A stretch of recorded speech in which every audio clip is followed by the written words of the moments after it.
अम्ब त्वामनुसन्दधामि भगवद्गीते भवद्वेषिणीम्। ओम नमो भगवते वासुदेवाय।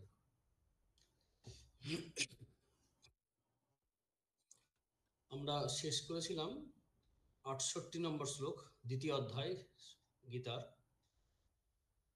67 এবং 68 নম্বর শ্লোকটাই পড়ে শুরু করি। এই দুটি শ্লোক।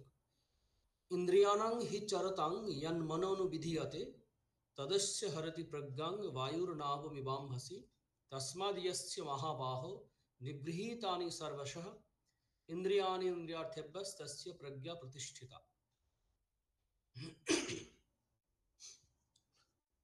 আমাদের ইন্দ্রিয়, পাঁচটা ইন্দ্রিয় আমাদের সাধারণত, মানে যদি পঙ্গু না হয় তাহলে আলাদা কথা, আদারওয়াইজ কিন্তু পাঁচটা ইন্দ্রিয় আমাদের সবসময় রেডি থাকে সাধারণভাবে বিষয় গ্রহণের জন্য। যেটার সঙ্গে মন যুক্ত হয় সেই বিষয়টাই ভোগ বা জ্ঞান এগুলো হয়। কিন্তু মজার ব্যাপার হচ্ছে, ইন্দ্রিয়ের বিষয় ইন্দ্রিয়ের সামনে থাকলেও দেখতে বা অনুভব করতে বা আঘ্রাণ নিতে কোনো কিছুই পারবে না যদি মন যুক্ত না হয়। আসলে মনটাই তো সমস্যার মূল সবকিছুর। আর আগে থেকে যে সমস্ত বিষয় আমরা গ্রহণ করেছি, ভান্ডার পূর্ণ করেছি, চিত্তে যেখানে স্টোর হাউসে জমা আছে, সেই অনুসারে আমাদের সংস্কার তৈরি হয়েছে, সেই রাগ এবং দ্বেষ তৈরি হয়ে আছে। যার ফলে কি হয়, যখনই ওই যে ইন্দ্রিয়গুলির পিছনে ঘুরছে বা রেডি হয়ে আছে, সবসময় ওপেন আছে, টাওয়ার অন করলেই, কানেক্ট করলেই যুক্ত হয়ে যাবে। যেমন টেলিফোনের টাওয়ার থাকলেই জাস্ট যদি ডিসকানেক্ট করে দেয় ডিসকানেক্ট, আবার সুইচটা যদি অন করে দেয় বা ওয়াইফাই যা হবে না কেন, তো কানেকশন দিলেই সব কিছু দেখতে শুনতে যা কিছু পাবে। তেমনি ইন্দ্রিয়গুলিও যেন জগতের সঙ্গে সবসময় যুক্ত হয়েই আছে আজীব। তো যুক্ত হয়ে আছে, কিন্তু যদি মনটা কানেক্ট করে দেওয়া যায় তখন সেই বিষয়ের ভোগ বা সেই বিষয়ের গ্রহণ হয়। ভোগ আসলে সংগ্রহাচার্য যেটা ব্যাখ্যা দিয়েছেন খুব সুন্দর, শব্দাদি বিষয় জ্ঞানম ভক্তুর ভোগায় আহ্রিয়তে। মানে আমাদের ইন্দ্রিয়গুলো দিয়ে আমরা গ্রহণ করি, আহার বলা হয়েছে সেগুলো। আমরা আগের শ্লোকে পেয়েছি, একটি শ্লোকে বিষয় বিনিবর্তন্তে নিরাহারস্য দেহিন, এখন আহার শব্দটা পেয়েছি। অর্থাৎ বিষয় যে গ্রহণ করছি, সেই গ্রহণ করার জন্য আমাদের মনের প্রস্তুতি প্রয়োজন। মনের মধ্যে যদি রস না থাকে, আসক্তি না থাকে, তাহলে ভোগের বিষয় যতই সামনে থাক না কেন কিছুই আসে যায় না।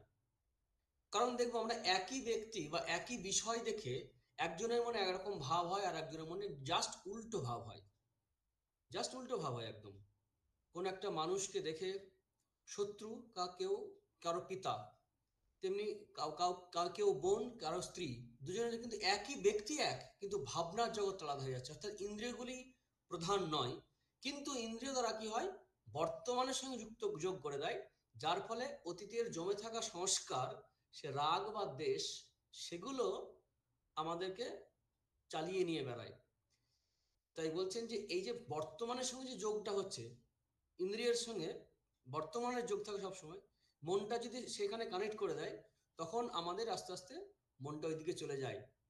এই ধীরে ধীরে কি হয়, ভয়ঙ্কর জায়গায় নিয়ে যেতে পারে। সেই সাবধান বাণীরা এই 67 নম্বর এবং 68 নম্বর শ্লোকের মধ্যে আমরা পাচ্ছি, বিশেষ করে 67 নম্বর, যে ইন্দ্রিয়ানাং হি চরতাং ইয়ান মন অনুবিধীয়তে, মন ইয়ান অনুবিধীয়তে, মন যার পিছনে, ইয়াত অনুবিধীয়তে, যার পিছনে, যে মন ইন্দ্রিয়গুলো যে যাচ্ছে, যেটাকে অনুসরণ করে, যদি কন্ট্রোল না থাকে সেই জায়গায় নিয়ে একদম, মানে যেমন করে হাওয়াতে বা প্রচন্ড ঘূর্ণাওয়াত যাকে বলে ঝড় নিয়ে গিয়ে একদম সমুদ্রের গভীর নিয়ে গিয়ে ডুবিয়ে দেয় নৌকাকে, ঠিক তেমনি করে যে স্থিতপ্রজ্ঞ হতে চাইছে যে সাধক, বা সাধারণ ক্ষেত্রেও, সাধারণ জীবনের ক্ষেত্রেও মিনিমাম সংযম না থাকলে কোনো জীবনই সম্ভব নয়, সাধারণ জীবন সম্ভব নয়। সাধকের ক্ষেত্রে আরো বেশি, কারণ সে তার একটা লক্ষ্য স্থির করেছে, সেখানে পৌঁছাতে চায়। সুতরাং সে তার অনেক অপশনসটা অনেকটা কমে যায়। জগতের সব কিছু দেখবো, অনুভব করব, সেই যদি আগ্রহ কারো থাকে, সে লক্ষ্যে পৌঁছাতে পারবে না, কারণ সবসময় কিছু না কিছু থাকবেই। তো সেই সাধকের ক্ষেত্রে বা স্থিতপ্রজ্ঞ হতে চলেছে বা হয়ে গেছেন প্রায় সেই অবস্থায়, প্রায় ওই 98 লুডো খেলা যেটা আছে সাপ, তো তখনও কিন্তু দেখা যাবে মনকে একদম নিয়ে গভীরে নিয়ে গিয়ে ডুবিয়ে দিতে পারে। প্রজ্ঞা হরতি বলে, তদস্য হরতি প্রজ্ঞাং। তাই বলছেন যে সমস্ত ইন্দ্রিয়ের বিষয়ে এই যে কানেকশন যখন আমরা কানেক্ট করছি, টাওয়ার, সে এয়ারটেল হোক আর ভোডাফোন হোক বা জিও হোক, তো কানেকশন করার সময় খেয়াল রাখতে হবে, কানেকশন করা মানেই আমার যদি অ্যাপগুলো খোলা থাকে সেখানে নানা রকম বিষয় আসতে থাকবে। তাই আমাকে আগে খেয়াল রাখতে হবে কানেকশন করার আগে যে কোন কোন অ্যাপগুলো খোলা আছে, কোন কোন অ্যাপগুলো বা সাইটগুলো খোলা নেই, ইত্যাদি ইত্যাদি, বা ডাউনলোড অপশন দেওয়া আছে ডাউনলোড হতে থাকবে। তাই বলছেন যে সেই কারণে সংযত ব্যক্তির ক্ষেত্রে কি হবে, সমস্ত ইন্দ্রিয়ই সমস্ত পথগুলোকেই কন্ট্রোলে থাকবে। একদিক থেকে বলছেন কি ইন্দ্রিয়ানি ইন্দ্রিয়ার্থেভ্য কি নিগৃহীত, নিগৃহীতানি সর্বস্ব, সর্বতভাবে, অর্থাৎ সমস্ত ইন্দ্রিয় জয় করেছে যারা, তবে কি কোনো রকমের ভোগ ইত্যাদি করবে না, করবে।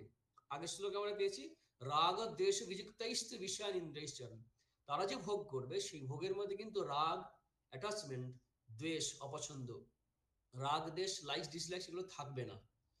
রাগ দেশ, রাগ দেশই কিন্তু আমাদেরকে সংসারী করে। সংসারী মানে কিন্তু ঘর বাড়ি ইনকাম করা, স্ত্রী বা স্বামী ইত্যাদি নিয়ে সংসার করা নয়। সংসারী মানে হচ্ছে এই যে রাগ দেশ যুক্ত ব্যক্তি হচ্ছে সংসারী ব্যক্তি। রাগ দেশ, আর এর দ্বারাই সংসারের সঙ্গে জগতের সঙ্গে আমরা যুক্ত হই। তাই আসক্তি, রাগ এবং দ্বেষ, এই দুটি থেকে যখন মুক্ত হবে, দুটি মানে এই দুটি জাতীয় জিনিস, এই দুই ধরনের দিক, এটাই সংসারের সঙ্গে আমাদের যুক্ত করে।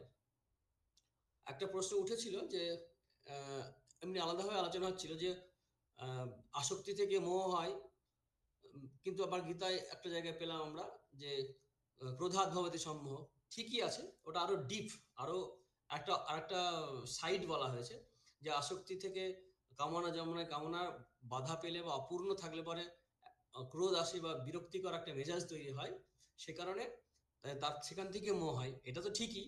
কিন্তু এমনি আসক্তি থেকেও মোহ তৈরি হয়, সেটা অর্জুনের ক্ষেত্রে আমরা দেখলাম, প্রথম অধ্যায়ে আমরা দেখেছি, দ্বিতীয় অধ্যায়ে প্রথম দিক পর্যন্ত, যে ওই স্বজনাং দৃষ্ট, যেখানে নিজেদেরকে দেখে আসক্তি, ওখানেও এক ধরনের কিন্তু কামনায় কাজ করছে, কারণ নিজের লোকগুলো থাক, আহ, সেই আসক্তি থাকেই, কিন্তু সেই কামনাও আছে, সেই কামনার পথে বাধা হচ্ছে, তারা মরে যেতে পারে, বা যুদ্ধের ক্ষেত্রে আমি মরে যেতে পারি, এই যে ভাবনাগুলো ছিল, খুব সূক্ষ্মভাবে বিচার করলে কিন্তু সেখানে আমরা দেখতে পাবো যে সেখানেও কিন্তু ওই কামনার পথে বাধা হচ্ছে বলেই কিন্তু মোহ হচ্ছে। সুতরাং প্রথম যে আহ, কামনা থেকে, আসক্তি থেকে মোহ আসছে, ঠিকই, সেটাও চলবে, অসুবিধা নেই, যেভাবে হোক না কেন। তো ওই ইন্দ্রিয়র আহ, যে পিছনে আমরা ছুটছি, সেটা আমাদের খেয়াল রাখতে হবে। আসলে মনটাই তো ভয়ঙ্কর।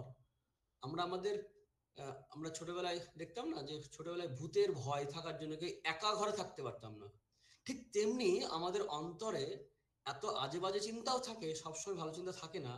তখন নিজের দিকে যখন তাকায়, গা শিউরে ওঠে, ভয়ঙ্কর লাগে। মানে আমরা এত মানে নিম্নমানের মানসিকতা নিয়ে থাকতে পারি, মানে পাশবিক থেকে শুরু করে হিংস্র নৃশংস ভাব, কাম, ক্রোধ, হিংসা, ঈর্ষা, যদি অন্তরের দিকে তাকাই, মানে সবচেয়ে কঠিন হচ্ছে নিজের সঙ্গে থাকা। অবশ্য যদি আত্মজয়ী হয়ে যায় বা ভালো ভালো বিষয় দিয়ে মনকে ভরে দিতে পারি, অনেকটা বেশি যদি দেবসেনা তৈরি হয়ে যায় শত্রু সেনার পরিবর্তে, তাহলে কিন্তু অনেকটাই নিরাপদ। আহ, স্বামীজি একটা, বিবেকানন্দ একটা জায়গায় লিখছেন, বলছেন আর কি, লেকচারে আছে ওই জ্ঞান যোগে, সুন্দর লেকচারে এক জায়গায় বলছেন যে তোমার তোমার অনেক ভালো চিন্তা করেছো, খারাপ চিন্তা করেছো, এই প্রসঙ্গটা আছে যে আহ, গতসু সূচনা নাস্তি, মানে অতীতের কথা ভেবো না, সবসময় মনে রাখো যে তোমার যে অসৎ চিন্তা, এগুলো তোমাকে যেন বাঘের মতো লাফিয়ে পড়তে যাচ্ছে তোমার উপরে, তোমাকে ছিন্ন ভিন্ন করে দেবে, কিন্তু ভয় পেও না, তুমি তো সৎ চিন্তাও করেছো, সেই সৎ চিন্তাগুলো কি করবে, লাইক থাউজেন্ড অ্যাঞ্জেলস, সহস্র দেবতার শক্তি নিয়ে তোমাকে রক্ষা করতে প্রস্তুত। অর্থাৎ সৎ চিন্তা, সদ্ভাবনা, ইন্দ্রিয় দিয়ে যদি আমরা বর্তমানের সঙ্গে যুক্ত হয়ে, ইন্দ্রিয়ানাং যে চরতাং যে চলছে, মানে যুক্ত আছে, যদি বর্তমানের সঙ্গে যুক্ত হয়ে পজিটিভ ভালো ভালো বিষয় যদি মনের মধ্যে আমরা ইনটেক করতে পারি, নিতে পারি, তখন কিন্তু আমাদের দেবসেনা বাড়াচ্ছি, শত্রু সেনা নয়। তখন সেই মনের দিকে যখন তাকাবো, এই গীতার ক্লাসই হোক বা নিজের মনে গুনগুন করে গান গাওয়া, ভালো ভালো জিনিস দেখা, শোনা, খাওয়া, বন্ধুত্ব সেইভাবে করা, সমস্ত দিক, সমস্ত সূক্ষ্ম সূক্ষ্ম বিষয়, বড় মানুষেরা বড় হয়েছে বড় কিছু করে কিন্তু নয়, তাদের জীবনের প্রতিটা দিকে তাদের সজাগ দৃষ্টি ছিল। আসলে আমরা জীবনযাপনও কিন্তু সর্বতভাবে করি না, হোল হার্টেড লাইফ লিড করি না, আমরা অন্যমনস্কভাবে যেন জীবনযাপন করি, খায়ও সেভাবে। আজকে হাসতে হাসতে কথা হচ্ছিল আমাদের, আম, একটু রান্নাগুলো একটু অন্যরকম হয়তো এখানে মণিপুরে, তো এই কেমন হয়েছে কি ইত্যাদি প্রসঙ্গ হচ্ছিল। তো তখন আমি আমি বললাম যে অন্যমনস্ক হয়ে খেলে সবই ভালো লাগবে। আসলে মজা মজা করে বললেও ব্যাপারটা হচ্ছে এরকমই, যে আমরা জীবনযাপন করি, সম্পূর্ণভাবে জীবনযাপন করি না, বর্তমানে থাকি না, যে পরিবেশে সেই পরিবেশে থাকি না, পরিবেশেও থাকি না। সেই কারণে আমরা বর্তমানে থেকে সমস্ত বিষয়টাকে, পজিটিভ বিষয়গুলোকে গ্রহণ করে নেওয়া, যত নেব তত আমাদের এই যে বিবেকানন্দের কথা বলছিলাম, আহ, উম, জ্ঞানযোগে যেখানে বলছেন, তো ওই পজিটিভ পাওয়ার, পজিটিভ থটস যত বাড়াতে পারবো, তখন কিন্তু নিজের সঙ্গে থাকতে আর ভয় লাগবে না। তখন ওই ছোটবেলায় যেমন একটু বাইরে যেতে গেলে মা একটু আলো দেখাও, বা এই সঙ্গে এসো, বা বাবা সঙ্গে এসো, বা ভাই বা দাদা এদেরকে ডাকছি আমরা, পিসিমা, কাকিমা, কাউকে ডাকার দরকার হবে না, কারণ তখন আলো থাকবে, বা আমি বড় হয়ে গেছি। ঠিক তেমনি আমাদের অন্তর্জগতেও যদি পজিটিভ বিষয় আমরা বাড়াতে পারি, পজিটিভ চিন্তা করতে পারি, তখন কিন্তু যে মনকে দেখে আমরা ভয় পাই, একা একা একা যখন থাকি, তখন সবচেয়ে বেশি বোঝা যায় যে আমার মনের মধ্যে কি লুকিয়ে আছে। তো যখন আহ, ভালো ভালো বিষয় বেশি দিতে পারবো, তখন কিন্তু আমাদের অনেকটা নিরাপদ জীবন হবে।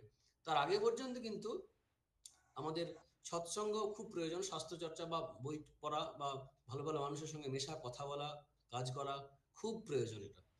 তা এই নিজের মনের দিকে তাকালে আমরা আমাদের অবস্থা বুঝতে পারবো। আর এটা একটা রেগুলার প্র্যাকটিসের মধ্যে রাখলে আমাদের ভালো, প্র্যাকটিসের জায়গা যদি বলা হয়, যে সারা দিনে অন্তত একবার, কত কাজই তো করি, কম্পালসারি রুটিনের মধ্যে ফেলে দিতে হবে। যেমন ভয়ঙ্কর কোনো রোগ হলে মানুষ ওষুধটা খাবেই খাবে, সচেতন থাকে, তেমনি খুব সচেতনভাবে আপাতত খুব প্রয়োজন নেই এগুলো, এগুলো মানে আর্জেন্ট ইম্পর্টেন্ট কিন্তু আর্জেন্ট নয়, মানে এখনই করতে হবে এমন নয়, পরে করলে হবে। এই যেগুলো ইম্পর্টেন্ট আর্জেন্ট নয়, সেগুলো আমরা ফেলে রেখে শেষ জীবনের জন্য রেখে দিই। যে কারণে আর যখন আর্জেন্ট সিচুয়েশন তৈরি হয় ওই বিষয়ে, তখন কিন্তু সেই ইম্পর্টেন্ট জিনিসটাকে প্র্যাকটিস না করার জন্য, এ যেন সেই যখন আগুন লাগলো তখন খুব খনন করছি জলের জন্য, বা ফায়ার ব্রিগেডের কোটেশন জমা দিচ্ছি, বা মানে ফায়ার ফায়ার এক্সটিংগুইশার কোটেশন জমা দিচ্ছি, তা তো কাজ হবে না। তাই আমরা যেটা আর্জেন্ট না হলেও ইম্পর্টেন্ট জীবনের জন্য, সেটা আমরা প্র্যাকটিস করতে পারি।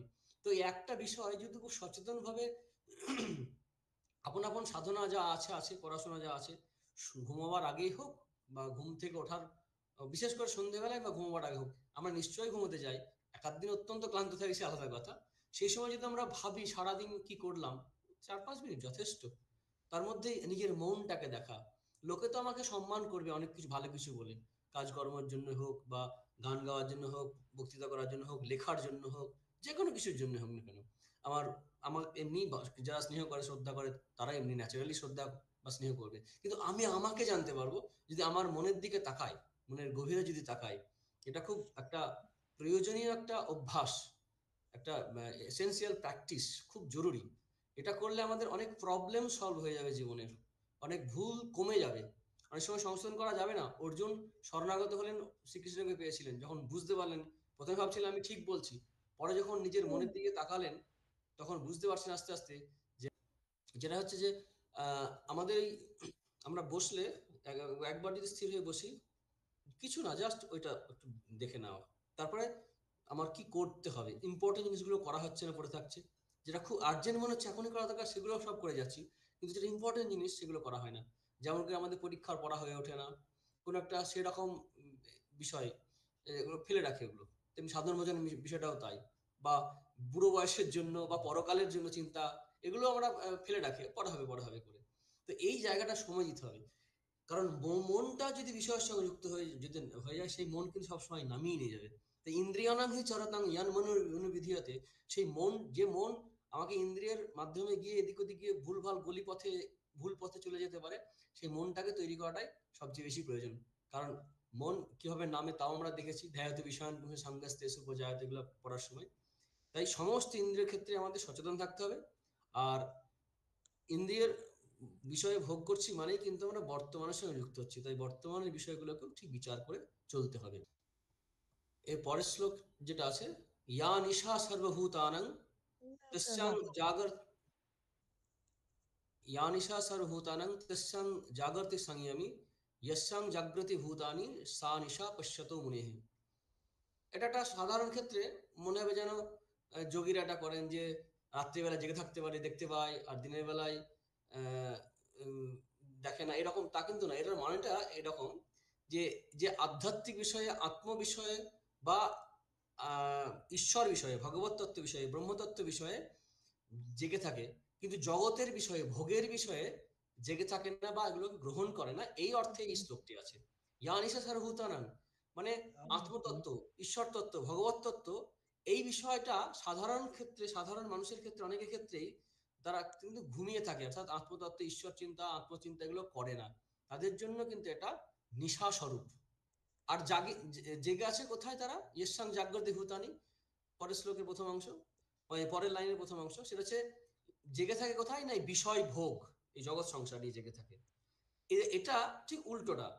সংযমী যোগী বা যিনি সাধক, তিনি কিন্তু এই উল্টোটা করবেন, অর্থাৎ তস্যাং জাগতে সংযমী, অর্থাৎ যেটা একজন সংসার আসক্ত ব্যক্তি বা ভোগী, তিনি যেখানে এনজয় করছেন, যেটাকে যেখানে জেগে আছেন, সেখানে কিন্তু তিনি ঘুমিয়ে আছেন। সা নিশা অপশ্যত মুনেহে, সেখানে সেই মুনি বা ঋষি বা সাধক, তিনি সেই বিষয়ে কিন্তু ভোগ করেন না, গ্রহণ করেন না, নিরাহার, নিরাহার এসছে দেহিনা। আর উল্টোটা হয়। এটা হচ্ছে এই শব্দের অর্থ। এটা ডিফারেন্সটা বলা হয়েছে যে পথ আলাদা, আলো অন্ধকারের মতো, যোগ আর ভোগ একসঙ্গে হয় না। পরের শ্লোকটা হচ্ছে আপূর্যমানম অচল প্রতিষ্ঠং সমুদ্রমাপ প্রবিশন্তি যদ্বৎ তদ্বৎ কামা ইয়ং প্রবিশন্তি সর্বে শশান্তি মাপ্রতি না কামকামী। একটা সুন্দর উপমা দেওয়া হয়েছে যে একটা সমুদ্র কখনোই সে বেলাভূমিকে অতিক্রম করে না। যতই আহ, বিভিন্ন জায়গা থেকে জল আসুক, বিভিন্ন নদী এসে মিলিত হোক, ভালো জল, খারাপ জল যাই আসুক না কেন, সমুদ্র কিন্তু মানে ক্ষুব্ধ হয় না, ভিতরে শান্ত ভাব থাকে। ঠিক এই উপমাটা এখানে আলোচনা করছিলাম। হ্যাঁ, আপুর্য মানে মাত্রাটা প্রতিষ্ঠান। তো উম, সমুদ্রে যেমন বিভিন্ন জায়গা থেকে নদ নদীর যাই জল আসুক না কেন, ভালো মন্দ জল আসুক, কোনো রকম ডিস্টার্ব করে না কিন্তু, সমুদ্র কিন্তু একদম চুপচাপ থাকে। তেমনি স্থিতপ্রজ্ঞ ব্যক্তি বা যোগী, তিনি তিনি কি করেন? সমাধিস্থ ব্যক্তি বা স্থিতপ্রজ্ঞ ব্যক্তি বা সাধক যতটা উন্নত হয়, তার এই কাম্য বিষয়গুলো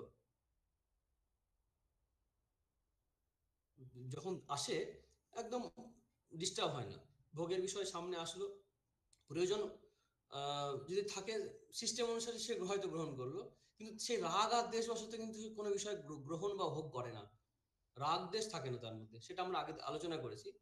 সে শান্তি পায়, সে শান্তি পায়। তদ্বৎ কামায়ং প্রবিশন্তি সর্বে শাসানের প্রতি। কে পায় না? না কামকামী। যে কামকামী, দুটো অর্থ আছে, দুটো শব্দ আছে, একই রকম মনে হচ্ছে। কামকামী মানে, কাম মানে এখানে কামনার বিষয়কে বলা হচ্ছে। আহ, যে কামনার বিষয়কে কামনা করেন যিনি, অর্থাৎ ভোগী, ভোগা আসক্ত ব্যক্তি, তিনি কিন্তু শান্তি পান না। কারণ তিনি তো, তার মধ্যে বাসনা কামনা আছে সব সময়, তিনি শান্তি পাবেন কি করে? আর আমরা কাম্য বস্তু পূরণ হলেই মনে করি যে আমাদের মধ্যে শান্তি আসবে, কিন্তু আমাদের শান্তি আসে কামনা বা কাম্য বস্তু ত্যাগ করতে পারলে। অন্তর থেকে, মন থেকে, বাইরে যাই হোক না কেন, অন্তরে যদি কামনা ত্যাগ করতে পারি, তখনই কিন্তু আমাদের শান্তি আসবে।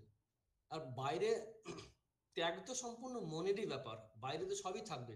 শরীরটা ত্যাগ করা যায় না, তাহলে তো সুইসাইড করতে হয়। সুইসাইড করাটা কিন্তু শরীর ত্যাগ নয়, কারণ এই শরীর বাদ দিয়ে আবার শরীর আসবে, সব আছে। কিন্তু এই যে কামনা ত্যাগ করা, এটা হচ্ছে আসল। এই কামনা ত্যাগ যদি করা যায়, যিনি কামনা ত্যাগ করে বিষয়গুলো ভোগ বা গ্রহণ করবেন, তার কিন্তু অসুবিধা হবে না। সেই যোগী, যেটা আমরা রাগ দেশে বিযুক্ত বিষয় নির্দেশন এই শ্লোকে আলোচনা করেছিলাম, তাহলে তিনি শান্তি পান, স্বশান্তি মাপ্নতি ন কামকামী। এই জন্যই পরের শ্লোকে একদম সুন্দর একটা শ্লোক বলেছেন, অসাধারণ শ্লোক, সবার মনে রাখতে পারলে এটা ভালো। যখনই আমরা অশান্তি হবে, আমাদের সুখ হবে না, কষ্ট পাবো, দুঃখ পাবো, সে ব্যক্তি হোক, বস্তু হোক, সমাজ হোক, জগৎ থেকে, যে কোনো জায়গা থেকে, এই শ্লোকটা কিন্তু অসাধারণ। সেখানে 3-4টে বিষয় আছে খুব সুন্দর। বিহায় কামানীয় সর্বান পুমাংস্য নিস্পৃহ। সমস্ত কামনা, বিহায় কামান, আমাদের মনে আছে প্রজাহাতি ইয়াদা কামান সর্বান পার্থ মনোগতান, এখানে সেটাই যেন উপসংহার করছেন যে বিহায় কামানীয় সর্বান পুমাংস্য নিস্পৃহ। নিস্পৃহ, কামনা সব ত্যাগ করেছেন। বিহায় হা ধাতু, ত্যাগ, ত্যাগ করেছেন। যিনি কামনা ত্যাগ করে নিষ্ক্রিয়ভাবে অবস্থান করেন, আর কি এই একটি গুণ। আর দুই হচ্ছে নির্মম, আমার আমার আমার, আমরা যে আমার বলে জাল ফেলি জগৎ সংসারে, আমি আর আমার, নিরহংকার, অহংকার, আমি নির্মম নিরহংকার, অর্থাৎ মমতাহীন আর অহংতাহীন, বা মমত্বহীন আর অহংকারহীন, এই নির্মম ও নিরহংকার, স শান্তি অধিগচ্ছতি, তিনি শান্তি প্রাপ্ত হন, তিনি ব্রহ্ম প্রাপ্ত হন। ভাষ্যকাররা এটাই ব্রহ্মজ্ঞানের অবস্থাও বলে। সত্যি কথা, আমাদের এই জন্মের কারণ এই বাসনা কামনায়। কিন্তু আমরা কেন জন্মেছি? জন্মাতে চাই বলে, জগৎ সংসার ভোগ করতে চাই বলে। তাহলে জন্মের কোনো কারণ থাকতো না। আমরা জগৎ হয় প্রারব্ধ ফল ভোগ করার জন্য, অথবা কোনো কামনার জন্য। এর জন্যই আমাদের জন্ম হয় সাধারণত। এর মূলে আছে জন্ম জন্মান্তরের বাসনা। এই বাসনার জন্যই আমাদের এক জায়গায় আসা। এমনকি আমরা যে ভগবান লাভের চেষ্টা করি বা আত্মজ্ঞান লাভের চেষ্টা করি বা শাস্ত্র পড়তে চাই, এগুলোও বাসনা। হতে পারে ভালো, কিন্তু বাসনা এগুলো। সোনার শিকল ও শিকল, লোহার শিকল শিকল। আমাদের আধ্যাত্মিক উন্নতি যদি আমরা চূড়ান্ত দিক থেকে যদি বিচার করি, আধ্যাত্মিক উন্নতির পথে কিন্তু একটা বেশ উঁচু অবস্থা। আমাদের ধর্মও ত্যাগ করতে হয়, অধর্মও ত্যাগ করতে হয়। আমরা কঠোপনিষদে আমরা পাই অন্যত্র ধর্মাৎ অন্যত্র অধর্মাৎ, মানে ধর্মেও এবং অধর্ম। শ্রীরামকৃষ্ণদেব একটা অদ্ভুত সুন্দর প্রার্থনা আছে। মায়ের কাছে বলছেন, এই নাও তোমার ধর্ম, এই নাও তোমার অধর্ম, আমায় শুদ্ধ ভক্তি দাও। এই নাও তোমার পাপ, এই নাও তোমার পুণ্য, আমার শুদ্ধ ভক্তি দাও, ইত্যাদি। অর্থাৎ আমাদের শুধু পাপ ত্যাগ করলে হবে না, আধ্যাত্মিক উন্নতির চরম পর্যায়ে যদি কেউ যেতে চায়, তাকে কিন্তু পুণ্যও ত্যাগ করতে হবে। পুণ্য বন্ধন, ভয়ঙ্কর বন্ধন। কারণ এই পুণ্য, আমাদের গীতায় আমরা পাবো যে নবম অধ্যায় আছে সম্ভবত, যে ক্ষীণে পুণ্যে মর্তলোকং বিশন্তি, পুণ্য শেষ হয়ে গেলে আবার আমরা আবার মর্তলোকে আবার আসতে হবে আমাদেরকে। অর্থাৎ এই ধর্মের বন্ধনও আছে, কিন্তু ধর্মের বন্ধন এটা বিদ্যা মায়া। শ্রীরামকৃষ্ণদেবের ভাষায় বলতে গেলে বিদ্যা মায়া, অবিদ্যা মায়া। এই বিদ্যা মায়া আমাদেরকে মুক্তির পথে নিয়ে যায়, কিন্তু মুক্তি দিতে পারে না। আর অবিদ্যা মায়া আমাদের সংসারে জগতে ভোগে বদ্ধ করে রাখে। তাই আমাদেরকে এই যে জাল ফেলছি, সেই জালটা গোটাতে হবে। আমার, সবাইকে ভালোবাসো, সবাইকে ভালোবাসি আমরা, কোনো অসুবিধা নেই। কিন্তু ওই আমার বলতে এই যে মোহময় যে আমার, এবার এই জগৎ আমার, কারণ ঈশ্বর হচ্ছে জগৎ, জগন্নাথ হচ্ছে এই জগতের অধীশ্বর। তো ঈশ্বরের বলে আমার, যেমন আমরা বলি না আমাদের, আমার স্কুল, আমার বাড়ি, মানে আমার বলতে আমরা অন্তরে জানি এটা আমার বলছি না, এটা আমাদের বলতে চাইছি। ঠিক তেমনি করে যদি বলি আমার, সে আমারও দোষ নেই, সেই আমিতে দোষ নেই। তা নাহলে কিন্তু দোষ আছে। দোষ আছে মানে এই মানসিক জগতের আমাদের আমরা বাধা পড়ে যাই। তাই সুন্দর আলোচনা গীতা এটাই বলতে চাইছে বারবার, মন প্রাণ দিয়ে সবাইকে ভালোবাসো, কিন্তু মন দিও না। মনে জানবে সবাই তোমার, মনে জানবে এরা সবাই ভগবানের, আমার নয়। তাই আমার, আমার না হওয়া আমার কিন্তু বড় ত্যাগ। ত্যাগ তো করতেই হয়। যদি খুব মাইনিউটলি বিচার করি, আমরা প্রত্যেকেই একা, প্রত্যেকে একা। বাবা একা, মা একা, স্ত্রী একা, স্বামী একা, সন্তান একা, সবাই একা। কিন্তু আমরা সবাই একা। আবার আরেক দিক থেকে যদি বিচার করে দেখি, আমরা কেউ একা নেই, সবাই আমারই। আমার ছাড়া কেউ নেই, কিছুই নেই। এই যে আমার, আমার করছি, এতেই আমরা একটা যেন অদৃশ্যটা, মানে জাল ফেলে দিয়েছি, সেখান থেকে সুখ যেন মানে ধরছি। মাছ ধরে যেমন জাল ফেলে, তেমনি যেন সুখ যেন ধরছি আর কি, শান্তি ধরছি। তো এই আমার না বলে সব থাক, কিন্তু আমার নয়, হয় তোমার বা আমাদের সবার। নির্মম নিরহংকার, আমি, আমি বলতে কাঁচা আমিষ, কথা মধ্যে আছে কাঁচা আমি, এই শব্দটা। এই আমি আর আমার, এই দুটি ত্যাগ করতে হবে। ভয়ঙ্কর জিনিস, এগুলো বোঝা যায় না। তাহলে কি হলো, তিনটে বিষয় এই শ্লোকে আমরা পাচ্ছি, যে সমস্ত কামনা ত্যাগ। অবশ্য খেয়াল রাখতে হবে, এটা একটা বড়সড় একটা প্রজেক্ট, বড়সড় প্রজেক্ট। কেন? কারণ এইগুলো হওয়া মানে কিন্তু সে জ্ঞানী হয়ে গেলেন, ব্রহ্মজ্ঞ। ভাষ্যকারেরা শ্রীধর স্বামী বা শঙ্করাচার্য ব্যাখ্যা করছেন যে এটা হচ্ছে ব্রহ্ম জ্ঞান হওয়ারই লক্ষণ। শান্তি অধিগচ্ছতি, মানে ব্রহ্ম প্রাপ্তি হয় তার, বা ঈশ্বর প্রাপ্তি দ্বৈতবাদ দিক থেকে। যখন প্রাপ্তি হয়ে গেল, তখন তার কোনো কামনা থাকে না, বাসনা থাকে না, আমি আমারও থাকে না। কিন্তু তার আগে পর্যন্ত সাধক, আবার প্রথম দিকে আমরা আলোচনা করেছিলাম যে যেগুলো সাধকের সিদ্ধের স্বাভাবিক অবস্থা, সেগুলো হচ্ছে সাধকের সাধনা, অর্থাৎ ওগুলো প্র্যাকটিস করতে হবে। ঠিক তেমনি আমাদের কিন্তু এই বাসনা কমাতে হবে। কিভাবে কমাবো, কতটুকু কমাবো? অহংকার এবং আমার এটা সবই আছে, সবই থাকবে, কিন্তু জাস্ট মনের জগতে হয় না, বন্ধু দুজন বন্ধু আছে, একই সঙ্গে ছিল, আরো তো আছে, কই তাকে তো আমার বলছি না, কিন্তু এই কাউকে আমার বলছি, কাউকে আমার বলছি না। এটা সম্পূর্ণ মানসিক ব্যাপার, কিন্তু ভয়ঙ্কর ব্যাপার। কারণ সেই বন্ধন কাটা খুব সহজ, যে বন্ধন আমরা দেখতে পাই, দড়ি আছে বা সুতো আছে, কিন্তু যেটা দড়ি নেই, বিনি সুতার বন্ধন যেটা, সে বন্ধন কাটা খুব কঠিন। আর সে বন্ধন থাকে মনের মধ্যে। আছেও এরকম আমাদের শাস্ত্রে, মনে অনুসরণ কারণং বন্ধ মোক্ষয়, মনই হচ্ছে বন্ধনের মুক্তির কারণ। এই মনের জগতেই যে আমার ভাব, আমি ভাব, মদ মদ মাৎসর্য আছে, ঠিক সেরকম নির্মম নিরহংকার, এটাই হচ্ছে, যদি যে যতটুকু হতে পারে সে ততটুকু শান্তি পেতে পারে। ভোগে শান্তি নেই, এটা একদম টেস্টেড। আমরা জীবনের যে যে স্তরে আছি সবাই আমরা বুঝতে পারছি, ছোটবেলা থেকে কত প্ল্যান করে এসেছি, ভাবছি এটা হলেই যেন শান্তি হয়ে যাবে, ঠিক যেমন করে পরের পরীক্ষায় ভালো করে পড়বো ভাবি আমরা, কিন্তু কখনোই ঠিক ঠিক করে রুটিন অনুসারে করতে পারিনি, আজও পারছি না। জীবনযাপনের ক্ষেত্রেও তাই, সাধারণ মানুষের ক্ষেত্রেও তাই, কর্মক্ষেত্রেও তাই, বা সংসার, এমনকি সংসারের বিষয়পত্র গোছাতে গিয়েও এইটা হলে আমাদের বাড়িটা হয়ে যাবে, এইটা ছেলেটার বিয়েটা হলে ঠিক হবে, বা মেয়েটার বিয়ে হলে ঠিক হবে, বা এই ডাক্তাররা দেখিয়ে নেবো, এই করবো, চলতেই থাকে, এগুলো চলবে, কোনোটাই বাদ যাবে না।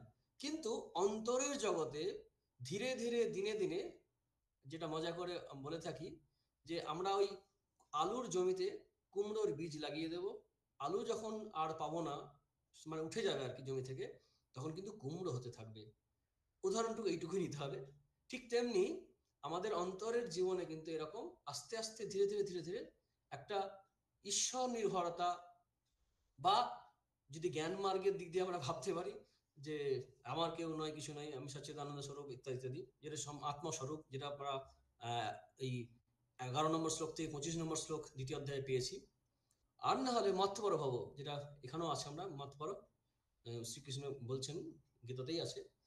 তো ভগবান নির্ভর ভগবত পরায়ণ, যা হচ্ছে তার ইচ্ছায় তিনি করাচ্ছেন, এই বোধ, বা আমার নয় সবই তোমার প্রভু, আমি নয় তুমি, কারণ তোমার কর্ম তুমি করো মা, লোকে বলে করি আমি, আমরা তো কর্তা নই, কর্তা তিনি, আমরা যন্ত্রস্বরূপ। এই যে এই ভাবনা এবং বাসনাও সেইভাবে আস্তে আস্তে যতটা কমাতে পারবো, ঠিক ততটুকুই কিন্তু আমাদের অন্তর্জীবনে শান্তি এবং আসবে। এটা আস্তে আস্তে আস্তে আস্তে একটু একটু করে আমাদের জমি দখল করতে হবে। জ্ঞান মার্গে প্রথমেই কেটে দিতে হয় একদম শর্ট করে, ভক্তি মার্গে একটু একটু করে, মানে ভগবান অল্প জায়গা পাবেন, তারপর আস্তে আস্তে ভগবানই বেশি জায়গা পাবেন, বাকিগুলো কম হয়ে যাবে। শ্রীরামচন্দ্র উদাহরণ দেয়, বাচ্চা মেয়েরা খেলাঘর কতক্ষণ করে, যতক্ষণ না বিবাহাদি হচ্ছে। ছোটবেলায় পুতুল বিয়ে দিচ্ছে, পুতুল নিচ্ছে, খেলছে, এ করছে ও করছে, তো আস্তে আস্তে ওগুলো যত বড় হয়, তখন ওই দিকটার অসারতা বুঝতে থাকে, তখন প্রকৃত স্বামী বা প্রকৃত সংসার যখন পায়, তখন বা ছেলেদের ক্ষেত্রে উল্টোটা, তখন আর এই খেলনার বিষয়ের দিকে অতটা মন থাকে না। ঠিক উদাহরণটা এরকমই।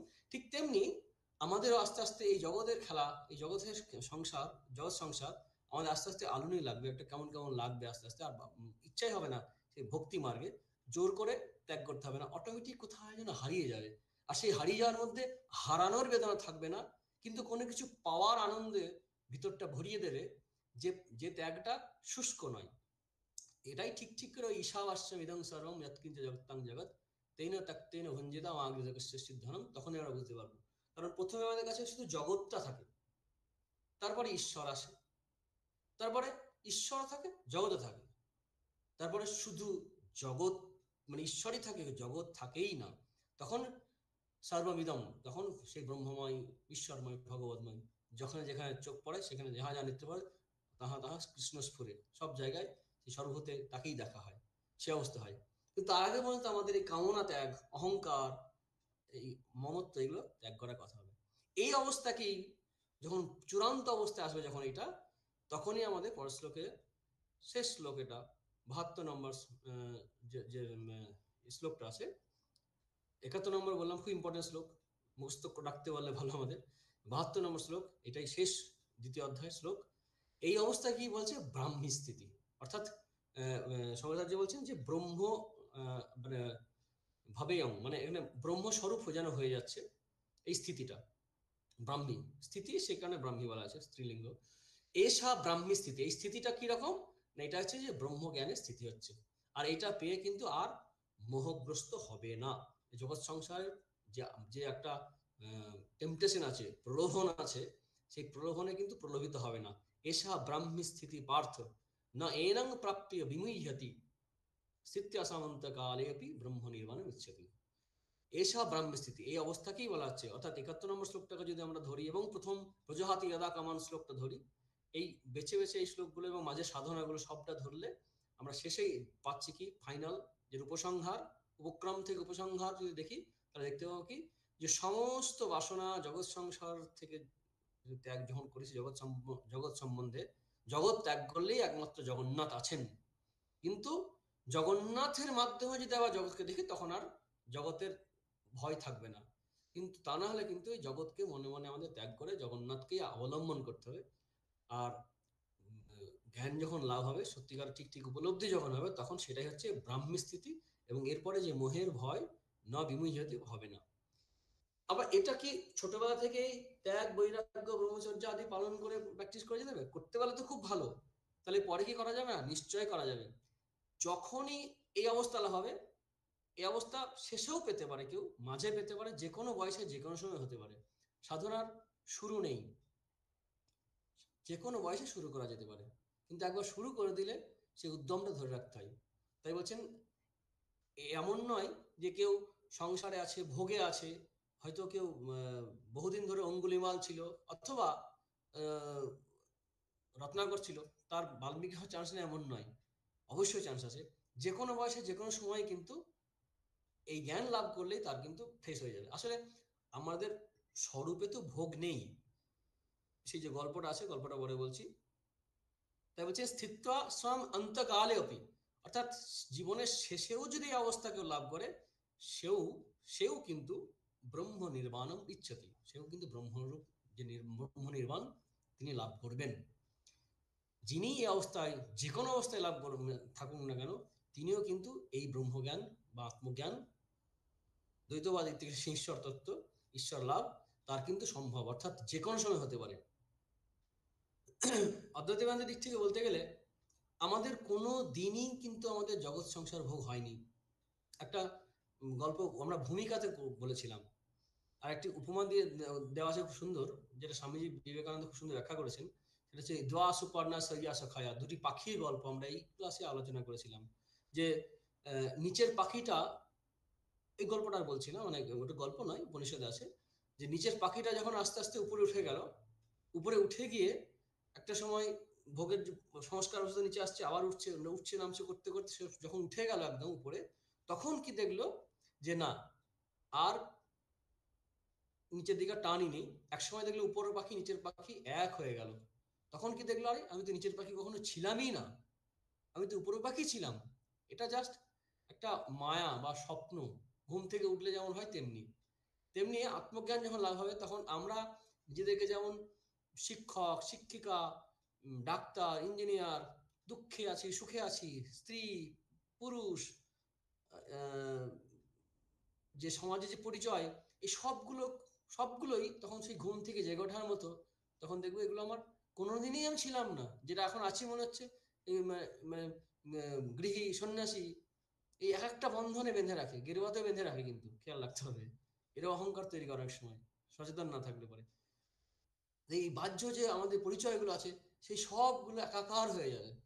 তখনই ওই ইয়াবানার্থ উদপানে, এখানে আমরা পেয়েছিলাম দ্বিতীয় অধ্যায় আছে, সর্বদো সংপ্লুত দেখে, তাওয়ান সর্বেষু ভূতেষু ব্রাহ্মণেস্য বীজানত, ইয়াবান অর্থ মানে সর্বত সম্প্রদায়কে। যখন সমস্ত কিছু জলে ভরে যায় তখন আর সামান্য কিছুতে তার কোনো সামান্য কোনো মানে আনন্দ আর দরকার হয় না। আর এটা জীবনের যে কোনো অবস্থায় করা যেতে পারে, যখনই করা যাবে তখনই আনন্দ। তবে কি আধ্যাত্মিক পথে বলা হয় এগিয়ে না যাওয়া মানেই কিন্তু পিছিয়ে যাওয়া। যে সময়টা আমরা দিচ্ছি না মন তৈরি করার ক্ষেত্রে, সেই সময়টা কিন্তু আমাদের নষ্ট হচ্ছে, একটা চান্স নষ্ট হচ্ছে।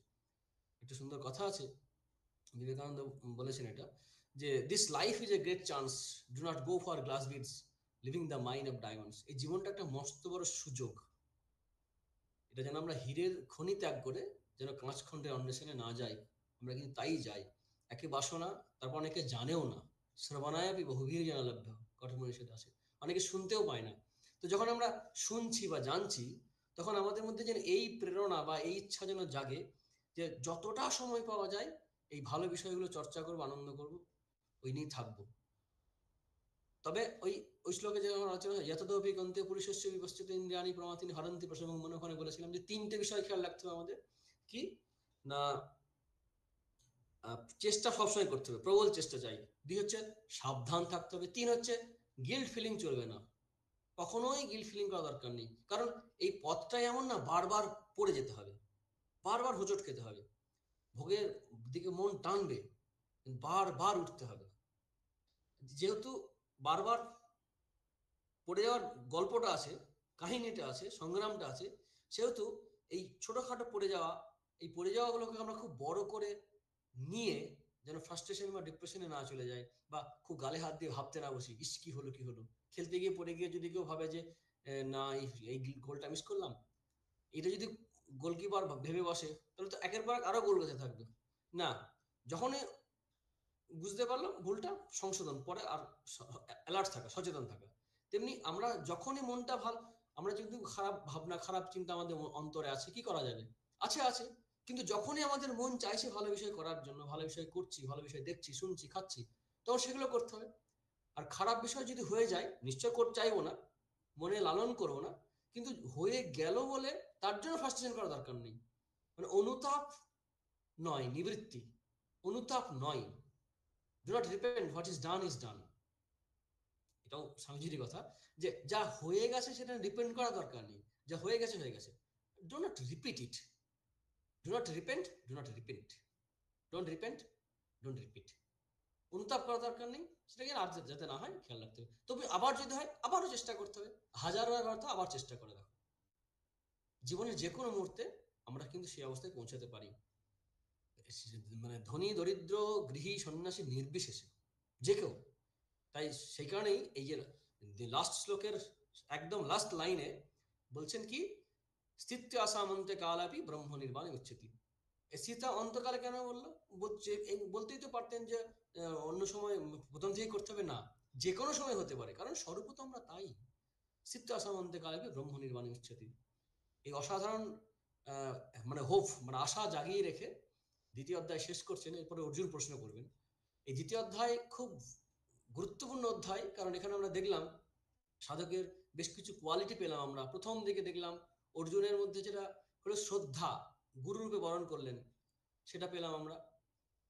শিষ্যস্তেহং সাধি মাংতং প্রপন্নম, তা শরণাগত হলেন, নিজের মনের প্রবলেমগুলো জানতে পারলেন, রেকগনাইজ করলেন, অ্যাডমিট করলেন, করে দেখলেন নিজে পারবেন না সমাধান করতে, তখন তিনি শ্রীকৃষ্ণের শরণ নিলেন।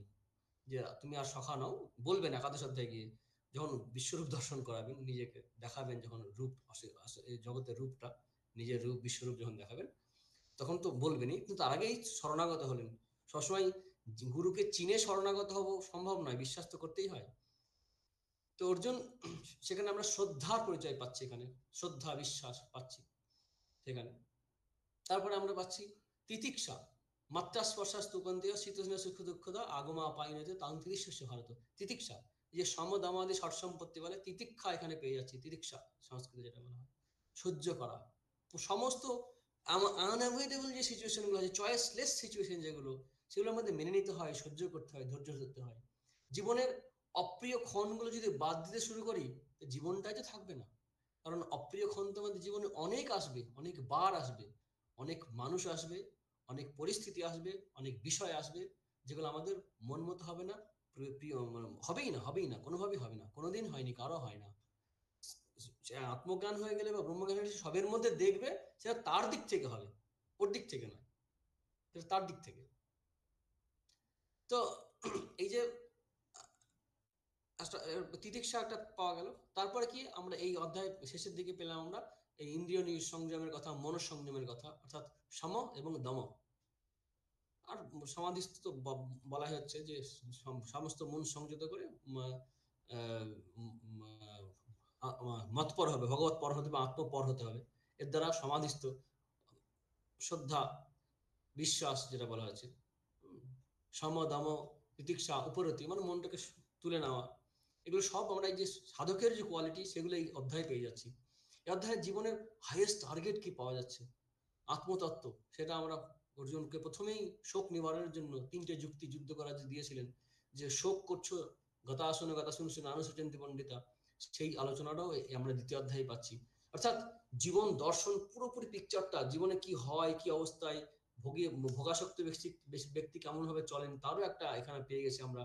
তাদের নানা রকমের বাসনা, ব্যবসাত্মিকা বুদ্ধি হয় না, সেখানে কর্মযোগ, শুধু কর্ম, তারপর কর্মযোগ সেটা একটা আছে, জ্ঞান এবং স্থিতপ্রজ্ঞ লক্ষণ, সমস্তটা দিয়ে মোটামুটি জীবনের আহ দর্শন আমরা টোটালটাই পেয়ে যাই। জীবন দর্শন দ্বিতীয় অধ্যায় পেয়ে যাচ্ছে একদম।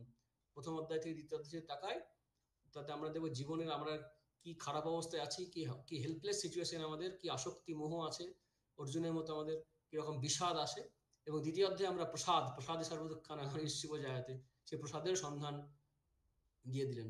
অর্থাৎ বিষাদের জন্য পূজা শুরু করলাম আমরা, আর দ্বিতীয় অধ্যায় শেষে আমরা প্রসাদও পেয়ে গেলাম। দুই অর্থেই, সব অর্থেই সেটা আমরা পেয়ে যাচ্ছি। এরপরে শরণাগত হওয়া, অনেক বিষয় আলোচনা, 18 অধ্যায় পর্যন্ত আলোচনা থাকবে। আরো বিভিন্ন রকমের জীবন যাপনের দর্শন, যেটা আমরা প্রস্তাব রেখেছিলাম যে পরের যে অধ্যায়গুলো আমরা পাবো, লাইফের টার্গেট যেটা সেট হয়ে গেল আমাদের দ্বিতীয় অধ্যায়ে। এরপর আমাদের মনের জগতে নানা রকমের সমস্যা, বিভিন্ন বিষয়, সংশয়, ওটা কিন্তু সাধনার পথে যে প্রবলেমগুলো হবে সেটা তৃতীয় অধ্যায়ে থাকবে। কর্ম, এই জীবন নিয়ে কি করব, কাম কাজ, লোকজন, অন্তরে রিপুর তাড়না, এগুলো সব নিয়ে কিভাবে চলতে হবে তার সমাধান আছে তৃতীয় অধ্যায় আছে। চতুর্থ অধ্যায় আছে ভগবান আসেন কেন, কিসের জন্য আসেন। পঞ্চম অধ্যায় আছে সংসারে জগত থেকে কিভাবে মনটাকে ভগবতমুখী করা যাবে। ষষ্ঠ অধ্যায়ে যোগের কথা আছে, রাজযোগের কথা আছে, প্রাণায়াম ইত্যাদিতে সব ওখানে পাবো আমরা। মনের বিচিত্র রকমের গতি। সপ্তম অধ্যায়ে, অষ্টম অধ্যায়ে জীবন মৃত্যু যে কাহিনী, জীবন মৃত্যু যে গল্পটা হয়, গল্প বলছি কারণ এটা রিয়েল নয় বলে একদিক থেকে আলটিমেটলি সেই আছে। নবম অধ্যায়ে ভক্তির কথা, ভগবান চলে আসছেন সেখানে, কিংবা ভগবানকে ধরে জীবনযাপন করা যায়। দশম অধ্যায়ে তিনি বিভূতি দেখাবেন সব জায়গায় যে তিনি আছেন, আর সেই বিভূতির প্র্যাকটিক্যাল একাদশ অধ্যায় হবে। এরকম দ্বাদশ অধ্যায়ে ভক্তিযোগ। তারপরে 3 গুণ, আসুরিক দৈবী গুণ। লাস্টে আবার ভগবান শরণ নাম, আত্মজ্ঞান লাভ, মাম সর্বধর্ম পরিত্যাজ্য মামেকং শরণং ব্রজ ইত্যাদি, এই শ্লোকগুলো আমরা সব পাবো। অর্থাৎ সেখানে কিন্তু জীবন যাপনের ফিলোসফিগুলো আরো ভালো করে বলতে গেলে পরের অধ্যায়গুলো আরো খুবই ইম্পর্টেন্ট, কারণ ওখানে আমাদের অনেক রকমের সমস্যা, সাইকোলজিক্যাল সোশ্যাল যে প্রবলেমগুলো হয় তার সমাধানগুলো বিভিন্নভাবে দেওয়া আছে পরের অধ্যায়গুলোকে। খুবই ইম্পর্টেন্ট শ্লোক আমরা পাবো, ওখানে অনেক পাবো। কিন্তু যদি জীবনের দর্শন যদি বলি, সেটা কিন্তু এই দ্বিতীয় অধ্যায় হয়ে গেল। আমাদের জীবনের টার্গেট কি, লাইফ টার্গেট কি, জীবনটা কি, তার আমরা বিষয় আমরা জেনে গেলাম এই প্রথম এবং দ্বিতীয় অধ্যায় থেকে। বিষাদ যোগ এবং জ্ঞানযোগ বলা হয়, সাংখ্যযোগ বলা হয়, এই দুটি থেকে আমরা শেষ করলাম। কিন্তু অর্জুন তো নিজে জানে যে আমার তো অবস্থা এরকম। তবে একটা ফাঁকিবাজি মন থাকে, যদি জ্ঞান মার্গ বা এই যুদ্ধ টুদ্ধ না করে যদি এরকম ভাবে যদি থাকা যায় শীতভজ্ঞের মতো, তাতে ভালো হয়। বিভিন্ন ভাবে দেখা যাবে অর্জুনের মধ্যে একটা কনফিউশন তৈরি হচ্ছে, যেটা আমাদের অনেকের প্রশ্ন তৈরি হবে। সেটা শ্রীকৃষ্ণকে প্রশ্ন করবেন যে জয়সি চেত কর্মণস্তে মদা বুদ্ধির জনার্দন তৎকিং কর্মণি ঘরে মাং নিয়ে জয়সি কেশব। যদি তুমি কর্মকে থেকে যদি জ্ঞানকেই, এখানে বুদ্ধি মানে জ্ঞান, জ্ঞান মার্গকেই যদি শ্রেষ্ঠ বলছো, তাহলে তুমি কেন এই ঘোর কর্ম, যুদ্ধরূপ কর্মে আমাকে নিয়োগ করছো? তুমি কি আমাকে আমার গুলিয়ে দিচ্ছ না দুরকম কথা বলে? ব্যামিশ্রেণ এবং বাক্যে না বুদ্ধি মোহে এসে বলবে, তুমি আমার জানো, তুমি হয়তো মোহগ্রস্ত করছো না, মোহয়সী এব ইব, যেন যেন করছো, যেন আমার মনকে যেন মোহিত করে তুলেছো, ঠিক বুঝতে পারছি না। ফার্দার রেকটিফিকেশন বা ক্লারিফিকেশনের জন্য, ভালো বলা, যে আরো বেশি ক্লিয়ার করার জন্য বা ক্লারিফিকেশনের জন্য আবার অর্জুন প্রশ্ন করবেন তৃতীয় অধ্যায়, সেটা আমরা পরের দিন দেখব। এখন আমরা দ্বিতীয় অধ্যায় শেষ করলাম। মোটামুটি গীতা এবং জীবন টার্গেট সব মোটামুটি আমাদের পেয়ে গেলাম, আমাদের লক্ষ্য কি জীবনের, কি করতে হবে, কি অবস্থায় আছি না আছি। এরপরে খুঁটিনাটি আছে, খুঁটিনাটি হলেও কিন্তু খুব গুরুত্বপূর্ণ পরের পরের অধ্যায়গুলো। দেখা যাক কতটুকু কি হয় আমাদের করতে পারি। যদি প্রশ্ন থাকে এক অধ্যায় যদি, তাহলে আমরা করতে পারি বিষয়গুলো পরিষ্কার করার জন্য।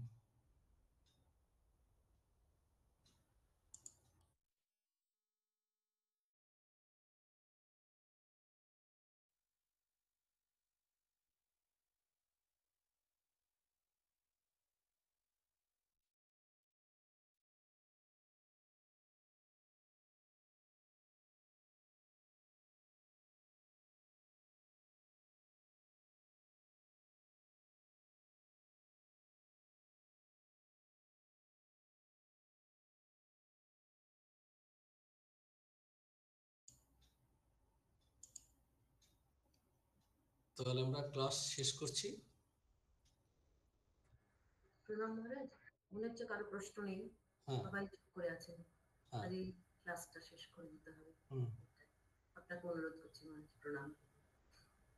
আমরা আজকে যে ভালো আলোচনাটা হলো, সেজন্য আমাদের ক্লাসের সবার পক্ষ থেকে, যদিও মাঝখানে একটু ব্যাঘাত হয়েছে, আমাদের খুব খারাপ লাগছে, আমি তাও সকলের পক্ষ থেকে মহারাজকে সশ্রদ্ধ প্রণাম জানাই। প্রণাম মহারাজ। ओम शांति शांति शांति। हरि ओम तत्सत। श्री कृष्णार्पणमस्तु।